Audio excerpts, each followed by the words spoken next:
Good evening friends, আমি অমরনাথ তোমাদের সকলকে স্বাগত জানাই তোমাদের প্রিয় YouTube channel MH Education Lab, West Bengal's largest educational network. তো আজকে তোমার সাথে মোস্ট ইম্পর্টেন্ট 25টা কোশ্চেন ডিসকাস করব, যেগুলো এক্সাম পয়েন্ট অফ ভিউ থেকে খুবই ইম্পর্টেন্ট। আর যে সমস্ত স্টুডেন্টরা WBCS প্রিলিমস 2021 এর জন্য প্রিপারেশন করছো, তাদের জন্য কিন্তু খুবই এফেক্টিভ এই কোর্সগুলো। ভালো করে তোমরা কিন্তু সেশনগুলো দেখবে, প্রথম থেকে শেষ অবধি ভিডিওটা দেখার চেষ্টা করবে এবং পারলে প্রশ্ন যেগুলো আলোচনা করা হবে একটু খাতায় নোট ডাউন করে নিতে পারো। ক্লিয়ার? আর যারা এখন আমাদের চ্যানেলটি সাবস্ক্রাইব করনি, অতি অবশ্যই চ্যানেলটি সাবস্ক্রাইব করে দাও এবং সমস্ত নোটিফিকেশন PDF পাওয়ার জন্য আমাদের টেলিগ্রাম চ্যানেল জয়েন করে নাও। সমস্ত লিঙ্ক কিন্তু ডেসক্রিপশন বক্সের মধ্যে প্রোভাইড করা আছে। ক্লিয়ার? আর প্রত্যেকদিন এই ক্লাসটি সন্ধ্যে 6টার সময় আসে, তোমরা চেষ্টা করবে প্রত্যেকদিন ক্লাসটি ভালো করে ফলো করার। ক্লিয়ার? তো আজকের ফার্স্ট কোশ্চেন দেখে কি আছে, parliamentary government is also known as. তো পার্লামেন্টারি গভর্নমেন্টটির আরেকটি নাম কি? সঠিক উত্তরে যাবে option D, all of this, মানে ক্যাবিনেট গভর্নমেন্ট, রেসপন্সিবল গভর্নমেন্ট এবং ওয়েস্টমিনিস্টার ফর্ম অফ গভর্নমেন্ট। এই তিনটি নামে কিন্তু জানা হয় পার্লামেন্টারি গভর্নমেন্টকে। ক্লিয়ার? তো এর ব্যাপারে দেখে নিই আমরা। The parliamentary government is also known as cabinet government or responsible government and web minister forms of government, and it is prevalent in Britain, Japan, Canada, India and other country. তো ভারতের যে parliamentary গভর্নমেন্টটি আছে সেই গভর্নমেন্টটি আরেকটি নাম হচ্ছে cabinet government এবং responsible government এবং West minister form of government. তিনটি নামে কিন্তু জানা হয় ভারতের পার্লামেন্টারি গভর্নমেন্টটি। ক্লিয়ার? আর এইটা কিন্তু ব্রিটেন, জাপান, কানাডা, ইন্ডিয়া এবং আরও যে সমস্ত দেশ আছে সেগুলোর মধ্যে কিন্তু এটি প্রিভিলেন্ট করা হয়। ক্লিয়ার? চলো, তো অলরেডি তোমরা স্ক্রিনে দেখতে পাচ্ছ মক টেস্ট ফুল প্যাকেজের ব্যাপারে। আর এই মক টেস্ট ফুল প্যাকেজটি লঞ্চ করা হয়েছে এমএইচ এডুকেশনাল ল্যাবের পক্ষ থেকে WBCS 2021 প্রিলিমস প্লাস মেন্স এক্সামকে টার্গেট করে। এইটা হচ্ছে ব্যাচ 5 আর লাস্ট ডেট অর অ্যাডমিশন হচ্ছে 20 এপ্রিল 2021। ক্লিয়ার? কোর্সের বেনিফিটগুলো তোমাদেরকে সাথে একবার ডিসকাস করি। টোটাল তোমরা এখানে 938টি মক টেস্ট পাবে, তার সাথে টোটাল MCQ থাকবে 30,200। পুরোটাই পুরো মক টেস্টটা কিন্তু লেটেস্ট প্যাটার্ন অনুযায়ী করা হয়েছে। আর মক টেস্টগুলো দেওয়ার পর তোমরা সেখান থেকে স্মার্ট র্যাঙ্ক অ্যানালাইসিস করতে পারবে। প্রত্যেকটা MCQর কিন্তু ডিটেলস এক্সপ্লেনেশন করা আছে। 1 ইয়ার ভ্যালিডিটির সাথে তোমরা এটাকে আনলিমিটেড টাইমস অ্যাটেম্প্ট করতে পারবে। ক্লিয়ার? তোমরা এই মক টেস্টের মধ্যে কী কী পাবে দেখে নাও একবার। চ্যাপ্টার ওয়াইজ মক টেস্ট পাবে 350টা, ঠিক আছে। স্পিড টেস্ট পেয়ে যাবে 400টা, কারেন্ট অ্যাফেয়ার্সের টেস্ট থাকবে 50টা, প্রিভিয়াস ইয়ার টেস্ট থাকবে 100টা, প্রিলিমস ফুল লেন্থ টেস্ট থাকবে 20টা এবং মেন্স ফুল লেন্থ টেস্ট থাকবে 20টা। বিস্তার যদি জানতে চাও এর ব্যাপারে তোমরা অতি অবশ্যই ভিডিও ডেসক্রিপশন বক্সটা ফলো করো, সেখানে কিন্তু ডিটেলস ইনফরমেশন প্রোভাইড করা আছে। ক্লিয়ার? আর এখন যদি তোমরা এই মক টেস্টটি পারচেস করো তোমরা কিন্তু 30% ডিসকাউন্ট পেয়ে যাবে। আমার কোডটা জেনে নাও একবার ভালো করে, AMAR30, ঠিক আছে। এই কোডটা ইউজ করবে, সমস্ত এখানে ভালো করে বোঝানো আছে। এই স্টেপগুলো ফলো করে তোমরা AMAR30 কোডটা ইউজ করলে তোমরা স্ট্রেট 30% ডিসকাউন্ট পেয়ে যাবে। যদি তোমাদের কোনো কিছু ডাউট হয় অবশ্যই তোমরা আমাকে কমেন্ট বক্সে কমেন্ট করে জানাবে, আমরা তোমাদেরকে গাইড করে দেবো। ক্লিয়ার? চলো, পরবর্তী প্রশ্নটা কি আছে, which of the following characteristics is not related to parliamentary government? তো পার্লামেন্টারি গভর্নমেন্টের মধ্যে এগুলোর মধ্যে কোন ক্যারেক্টারিস্টিক্সটি রেট করা যায় না? সঠিক উত্তরে হবে অপশন বি, কালেকটিভ লিয়াবিলিটি। তো পার্লামেন্টারি গভর্নমেন্টের মধ্যে এই অপশনগুলোর মধ্যে কালেকটিভ লায়াবিলিটি যেটা আছে ক্যারেক্টারিস্টিকটি, সেটি কিন্তু এই পার্লামেন্টারি গভর্নমেন্ট কিন্তু এটি রিলেট করা যায় না। তো ব্যাপার দেখে নিই আমরা। Features of parliamentary system are dual executive, majority party rule, collective responsibility, political homogeneity, double membership, leadership of prime minister, dissolution of lower and house fusion on power. তো পার্লামেন্টারি গভর্নমেন্টের যে ফিচারগুলো আছে একবার দেখে নাও তোমরা। এগুলো হচ্ছে dual executive, majority party rule, collective responsibility, political homogeneity, double membership, leadership of prime minister, dissolution of lower and house fusion of power. এগুলো হচ্ছে পার্লামেন্টারি, মানে আমাদের যে পার্লামেন্টারি গভর্নমেন্ট আছে সেই পার্লামেন্টারি গভর্নমেন্টের কিছু ইম্পর্টেন্ট ফিচার্স। ক্লিয়ার? কিন্তু এখানের মধ্যে কালেকটিভ লিয়াবিলিটি কিন্তু এই ক্যারেক্টারিস্টিক্সের মধ্যে পড়ে না। ক্লিয়ার? চলো, পরবর্তী প্রশ্নে কি আছে, which of the following is not the merit of presidential system? তো এগুলোর মধ্যে কোনটা প্রেসিডেন্সিয়াল সিস্টেমের কিন্তু মেরিট না? কারেক্ট অ্যান্সার হয়ে যাবে অপশন সি, লিমিটেড রিপ্রেজেন্টেশন। তো লিমিটেড রিপ্রেজেন্টেশন হচ্ছে কিন্তু প্রেসিডেন্সিয়াল সিস্টেমের কিন্তু মেরিট না। ক্লিয়ার? তো ফিচারগুলো দেখে না আগে কী আছে প্রেসিডেন্সিয়াল সিস্টেমের, সেগুলো হচ্ছে single executive, non responsibility, political homogeneity may not exist, dominion of president, no dissolution power of lower house and separation of power. তো এগুলো হচ্ছে প্রেসিডেন্সিয়াল সিস্টেমের কিছু ফিচার্স। ক্লিয়ার? এটার মধ্যে কিন্তু লিমিটেড রিপ্রেজেন্টেশনটা কিন্তু ক্যারেক্টারিস্টিক্স বা মেরিট না প্রেসিডেন্সিয়াল সিস্টেমের। ক্লিয়ার? চলো পরবর্তী প্রশ্নটা কি আছে, which of the following is a demerit of parliamentary system? তো এগুলোর মধ্যে পার্লামেন্টারি সিস্টেমের কোনটি ডিমেরিট? তো সঠিক উত্তর হবে option D, all of this. প্রত্যেকটা কিন্তু হচ্ছে পার্লামেন্টারি সিস্টেমের demerit. Compressed representation, uncertainty of policies, temporary government, এই প্রত্যেক তিনটে কিন্তু পার্লামেন্টারি সিস্টেমের কিন্তু ডিমেরিটস। ক্লিয়ার? নেক্সট কোশ্চেনটা কি আছে, which of the following statements is not correct? তো এগুলোর মধ্যে কোন স্টেটমেন্টটি কারেক্ট নয়? কারেক্ট অ্যান্সার হবে option B, presidential system is based on double executive. Actually presidential যে সিস্টেমটি হয় সেটা কিন্তু সিঙ্গেল এক্সিকিউটিভের বেসড হয়, কিন্তু এখানে বলেছে presidential system is based on double x, এটি কিন্তু ভুল। বাদবাকি যেগুলো আছে, according to the 42nd and 44th amendment it is compulsory for president to comply with advice of council of ministers, এটা কিন্তু 100% কারেক্ট। সি পয়েন্টটা কি আছে, according to the article 74 the council of ministers works under the leadership of prime minister, এটাও correct. এবং option ডিটা কি আছে, article 74 and 75 provides parliamentary system in the center, এটাও কিন্তু কারেক্ট। তাহলে এর মধ্যে যে ইনকারেক্ট রয়েছে সেটা হচ্ছে presidential system is based on double executive. Actually presidential system কিন্তু সিঙ্গেল এক্সিকিউটিভের উপরে based. Clear? Next question, which of the following characteristics is not related to the presidential system? তো এগুলোর মধ্যে কোন ক্যারেক্টারিস্টিক্সটি কিন্তু প্রেসিডেন্সিয়াল সিস্টেমের মধ্যে রিলেট করে না? সঠিক উত্তর হবে option A, governance of prime minister. তো প্রেসিডেন্সিয়াল সিস্টেমের মধ্যে কিন্তু গভর্নেন্স অফ প্রাইম মিনিস্টারটি রিলেট, এই ক্যারেক্টারিস্টিক্সটি কিন্তু রিলেট করা যায় না। ক্লিয়ার? বুঝতে পেরেছো? তাহলে এর কারেক্ট কী হবে, তাহলে presidential system is the governance of the president. Actually prime minister কিন্তু গভর্নেন্স না, প্রেসিডেন্সিয়াল সিস্টেমটা কিন্তু গভর্নেন্স অফ প্রেসিডেন্টের আন্ডারে কিন্তু ক্যারেক্টারিস্টিক্স করা হয়। Clear? Next question, which of the following characteristics is not related to the federal government? তো এগুলোর মধ্যে ফেডারেল গভর্নমেন্টের কোন ক্যারেক্টারিস্টিক্সটি রিলেট করা যায় না? সঠিক উত্তর হবে option B, flexible constitution. Federal গভর্নমেন্টের কিন্তু ফ্লেক্সিবল কনস্টিটিউশন না। ক্লিয়ার? এটা এই ক্যারেক্টারিস্টিক্সটা কিন্তু ফেডারেল গভর্নমেন্টের না। ক্লিয়ার? তো ব্যাপারে দেখে নিই আমরা, flexible constitution provision is not related to the federal government. Actually flexible constitution যে প্রভিশনটা আছে সেটি কিন্তু ফেডারেল গভর্নমেন্টের উপর কিন্তু এটি অ্যাপ্লিকেবল না। ক্লিয়ার? নেক্সট কোয়েশ্চেনটাও কি আছে, ইন দ্য ফেডারেল গভর্নমেন্ট কী হয়? ফেডারেল গভর্নমেন্টের মধ্যে কী হয়? সঠিক উত্তর হবে option B, all power are divided into central government and regional government. Federal গভর্নমেন্টের মধ্যে কী হয়, কেন্দ্রতেও এবং রাজ্যতেও পাওয়ারগুলোকে কী হয়, ডিভাইড করে দেওয়া হয়। ঠিক আছে? ফেডারেল গভর্নমেন্টের নিয়মই হচ্ছে পাওয়ার যেগুলো হয় সেগুলো সেন্ট্রাল গভর্নমেন্ট মানে কেন্দ্র এবং রিজিনাল গভর্নমেন্ট রাজ্যের মধ্যে কিন্তু পাওয়ারসগুলোকে ডিভাইড করে দেওয়া হয়। তো ব্যাপার দেখে নিই আমরা, federalism is a system of government in which the power is divided between central authority and various constituent unit of the country. Usually a federation has to level of government. তো ফেডারেলিজমের মধ্যে কী হয়, যে গভর্নমেন্টের যে পাওয়ারগুলো থাকে সেগুলো কিন্তু সেন্ট্রাল অথরিটি এবং ভেরিয়াস যে স্টেটের অথরিটি আছে তাদের মধ্যে কিন্তু পাওয়ারগুলোকে ইকুয়ালি ডিভাইড করে দেওয়া হয়। ক্লিয়ার? আর ইউজুয়ালি ফেডারেলিজম বা ফেডারেল যে গভর্নমেন্টটি আছে সেটা কিন্তু হচ্ছে টু লেভেল অফ গভর্নমেন্ট, মানে দুটি লেভেল হচ্ছে গভর্নমেন্টের। ক্লিয়ার? নেক্সট কোয়েশ্চেন দেখো কি আছে, the federal system in India is based on model of which country? ভারতের যে ফেডারেল সিস্টেমটি আছে এটি কোন দেশের একটি মডেল? সঠিক উত্তর হবে option A, Canada. Actually federal যে সিস্টেমটি আছে সেটা কিন্তু আমরা কানাডার থেকে আমরা এটাকে ধার নিয়েছি। ঠিক আছে? বা কানাডা যে দেশটা আছে সেখানে কি ফেডারেল সিস্টেম চলে, তো সেই ফেডারেল সিস্টেমটাকে কিন্তু আমরা কানাডা থেকেই আমরা ধার নিয়ে আমরা করেছি। ক্লিয়ার? জিনিসটা আমরা কানাডা থেকেই অ্যাডাপ্ট করেছি। বুঝতে পারছো? তো the federal system in India is adapted from Canada. তো কানাডা থেকে কিন্তু আমরা ফেডারেল সিস্টেমটি অ্যাডাপ্ট করেছি। ক্লিয়ার? নেক্সট কোশ্চেন আগে আছে, which of the following statement is wrong? তো এগুলোর মধ্যে কোন স্টেটমেন্টই রং? তো সঠিক উত্তর হবে option C, there are only 98 topics in the central list at this time. Actually central লিস্টে কিন্তু 98টা টপিক নয়। ক্লিয়ার? আরও বেশি আছে।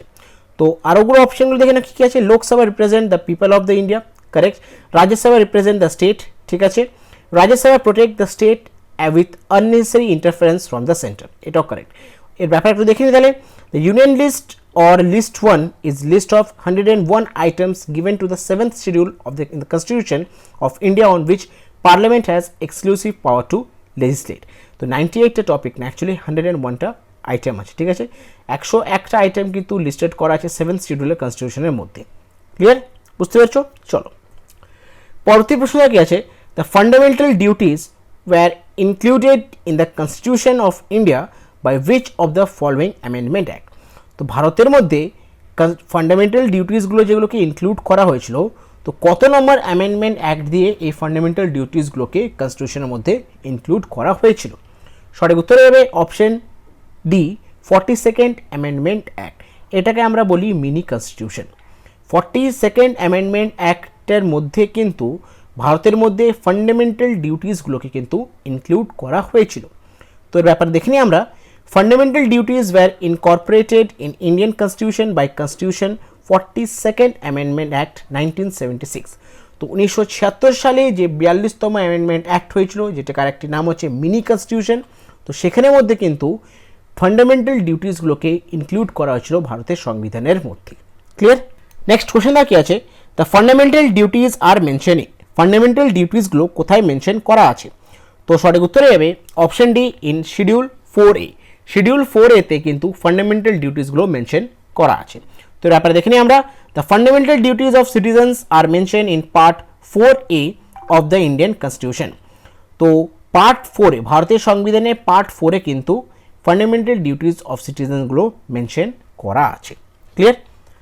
পরবর্তী প্রশ্নটা কি আছে, which of the following article of Indian Constitution contains fundamental duties?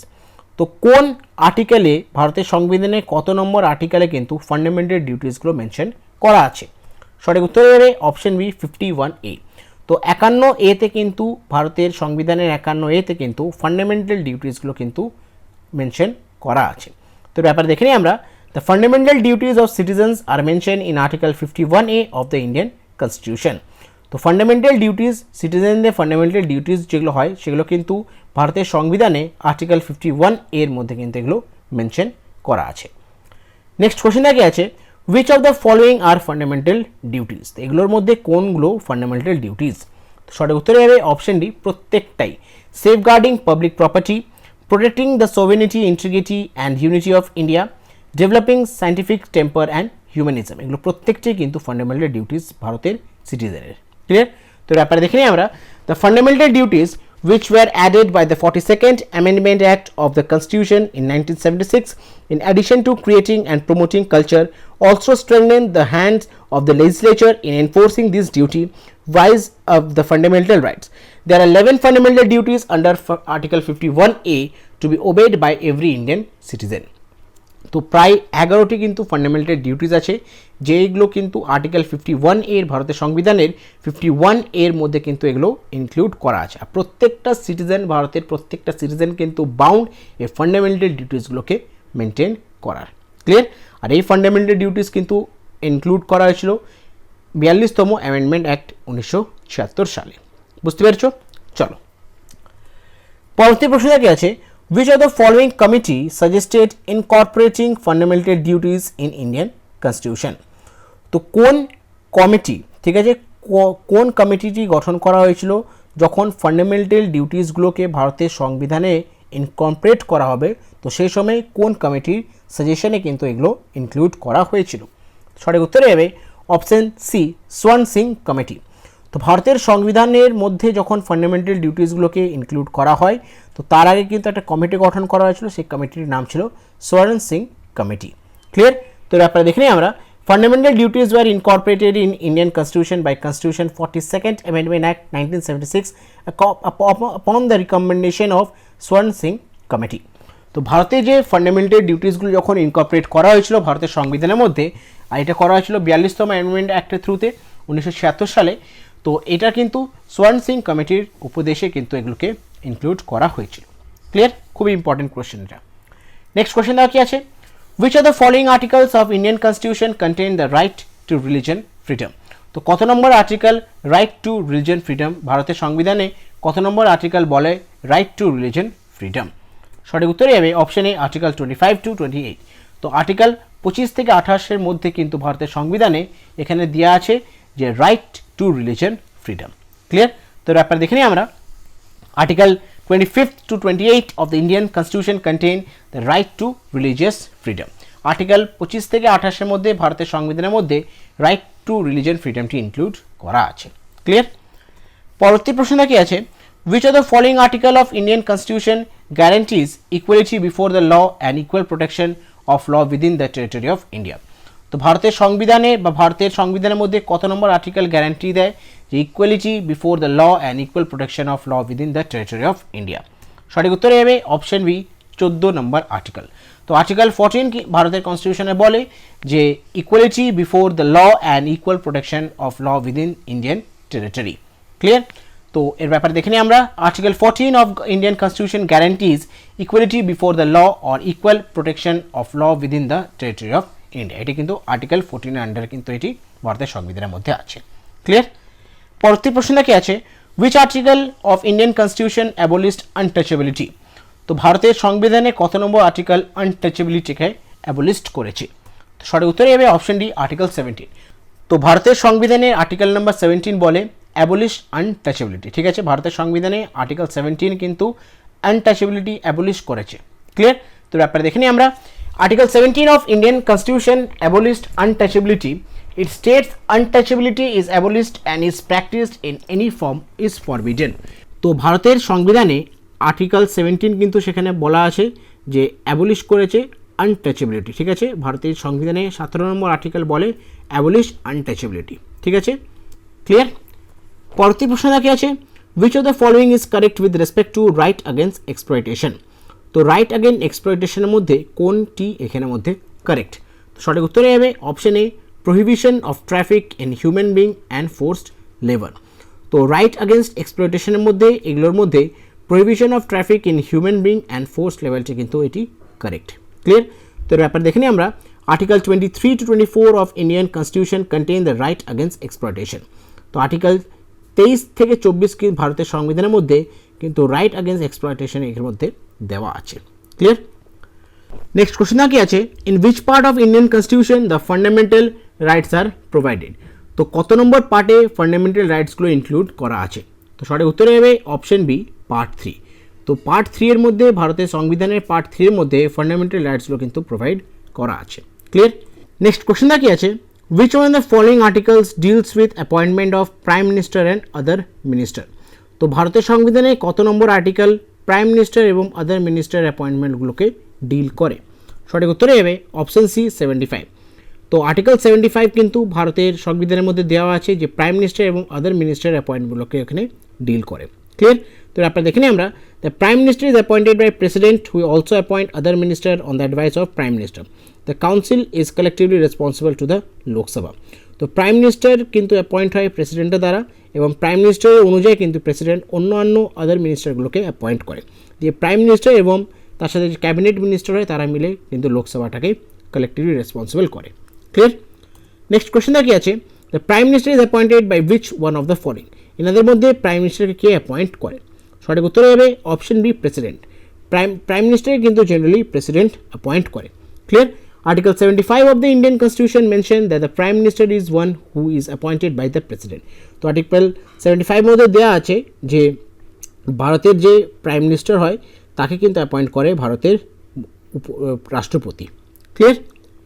Next কোশ্চেনটা কি আছে, the total number of minister including the prime minister shall not exceed. তো এর সঠিক উত্তর হবে option D 15% member of Lok Sabha. Clear? তো ব্যাপারে দেখে নিই আমরা। The total number of ministers including the Prime Minister in the Council of Ministers shall not exceed 15% of the total number of members in the House of People.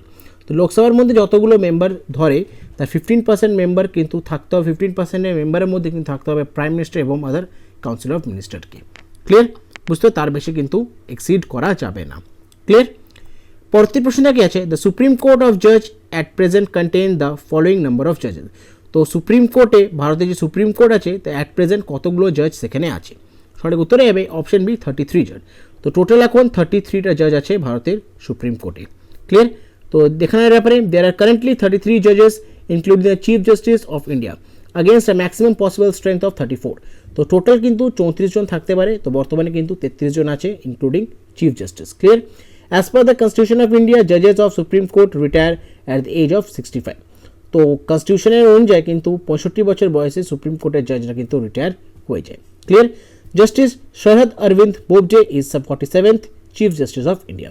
তো বর্তমানে justice Sharad Arvind Bobde কিন্তু 47তম ভারতের chief justice. Clear? তো আজকে শেষ প্রশ্ন দেখে কি আছে, হু among the following অ্যাপয়েন্টস the chief justice and other জাজ অফ সুপ্রিম কোর্ট।